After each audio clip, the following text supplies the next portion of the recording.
New Alipur থানা ও কেন্দ্র বাহিনী সহ স্বরূপ বিশ্বাসের ফ্ল্যাটে তল্লাশি। আজ ৮ই জুন সোমবার ঠিক দুপুর ১:১২টা নাগাদ আলিপুর থানা ও কেন্দ্রীয় বাহিনী গ্রেফতার স্বরূপ বিশ্বাসকে সঙ্গে নিয়ে নিউ আলিপুরের সাহা কলোনির ফ্ল্যাটে তল্লাশি চালান। কয়েকদিন আগে একাধিক অভিযোগের ভিত্তিতে অর্থাৎ শ্লীলতাহানি, ভয় দেখানো, গুন্ডামি, জোর করে দখল, বিভিন্ন অসামাজিক কাজে লিপ্ত থাকায় তাকে কয়েকদিন আগে গ্রেফতার করা হয়। দিকে যখন রাজ্যের প্রাক্তন ক্রীড়ামন্ত্রী অরূপ বিশ্বাসকে মেশি কাণ্ডে বিধাননগর পুলিশ ডিকে পাঠান, ঠিক অন্যদিকে প্রাক্তন ক্রীড়ামন্ত্রীর অরূপ বিশ্বাসের ভাই স্বরূপ বিশ্বাসকে সঙ্গে নিয়ে নিউ আলিপুর থানা ও কেন্দ্র বাহিনী শাহাপুর কলোনির ৩তলার ফ্ল্যাটে দুপুর ১:১২টা থেকে ৪:৩০ পর্যন্ত তল্লাশি চালান।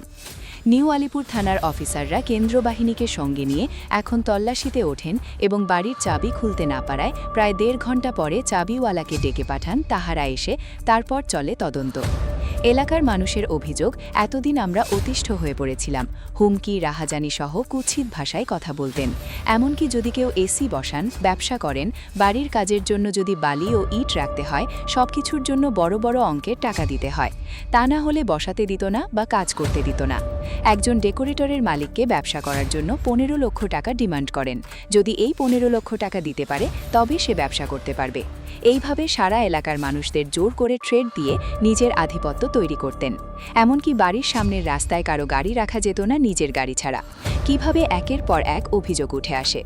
দুপুর থেকে টানা ৪ থেকে ৪.৫ ঘণ্টা তল্লাশি চলার পর স্বরূপ বিশ্বাসকে নিয়ে পুনরায় নিউ আলিপুর থানা কেন্দ্র বাহিনী চলে যান। সাংবাদিকরা বারবার স্বরূপ বিশ্বাসকে প্রশ্ন করা হলে তিনি কোনো উত্তর দেন না। তাহার কাছে জানতে চান, আপনাকে এতগুলো অপরাধে গ্রেফতার করেছে নিউ আলিপুর থানা, কি বলবেন? কোনো উত্তরই তিনি দেননি। বাড়ির সামনে বেশ কিছু প্রতিবেশীও উপস্থিত হন। অনেকে বলেন টালিগঞ্জ ইন্ডাস্ট্রিটাকে শেষ করে ফেলেছে। সাধারণ শিল্পীরা, অভিনেতা অভিনেত্রীরা করে খাচ্ছিল, তাদেরকে করে খেতে দেয় না। এমনকি কাজ করতে গেলে তাহার কথা মতো সবকিছু শুনতে হবে।